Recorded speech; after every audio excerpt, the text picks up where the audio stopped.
And when I graduated from high school then in 41, my idea was to go on to study music, composition, orchestration, music history. Now, when you graduated high school in 41, was that an uninterrupted? That was well, no, it wasn't uninterrupted, because on the 9th of April 1940, the Germans came to Norway. What was, when you say the Germans came to Norway, what happened that was different on the 9th of April for you? Okay. As I told you, our house is in the outer skerries of the Oslofjord. Norway had declared her neutrality in September when the war started in 1939. However, there was a lot of, there were many more soldiers in the Norwegian armed forces after the war started than there had been before, and they were guarding Norwegian neutrality.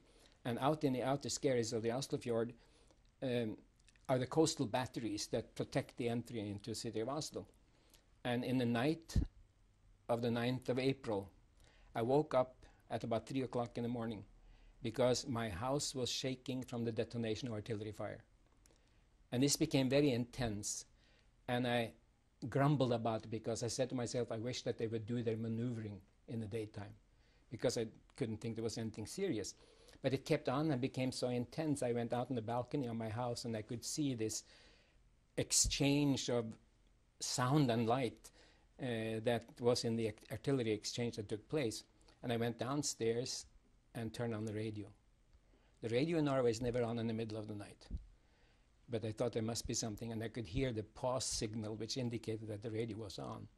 And then a very sober voice said, our nation is being invaded by the German armed forces. At this moment, the cities of Bergen, Trondheim, and Narvik are being bombarded from the air, and fleets of German ships are entering the harbors of Oslo, Bergen, and Trondheim. And so this is what I had heard.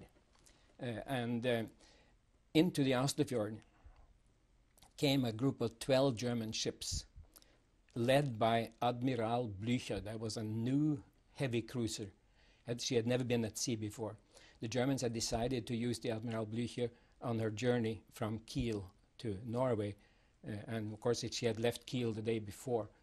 And they had zigzagged their way past the coastal batteries in the outer part of the fjord. Now, if you can envision the map of Norway, and I suppose you can't, Norway and Sweden together look like a leaping lion. And the gape of the lion is the Oslofjord. Very open in the outer skerries and becomes narrow into a bottleneck. And the Blücher had gotten herself past the coastal batteries, and then she was sailing up the fjord into the bottleneck. And it's very, very narrow. You can stand on one side of the fjord and talk to someone on the other side of the fjord. And then in the center of that bottleneck there is a small island.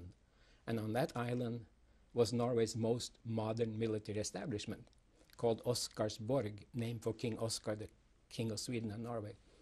And they had a subterranean torpedo launching pad.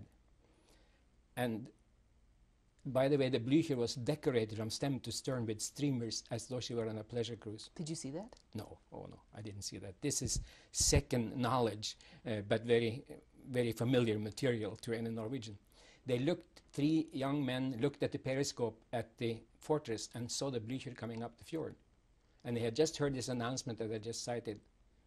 And they pushed two buttons and launched two torpedoes that hissed their way through the icy springtime waters and hit the Blücher midship in her ammunition depot.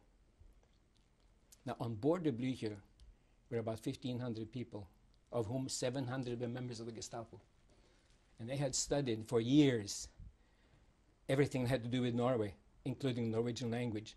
And they were scheduled to infiltrate Norwegian society, to take over the police, the judicial system, and everything else. Now, when those two torpedoes hit Blücher, she went down in 6.5 minutes, and 32 people came ashore. And so I tell you this in some length because the loss on the part of the Germans of those 700 trained Gestapo people slowed down their Nazification of Norway.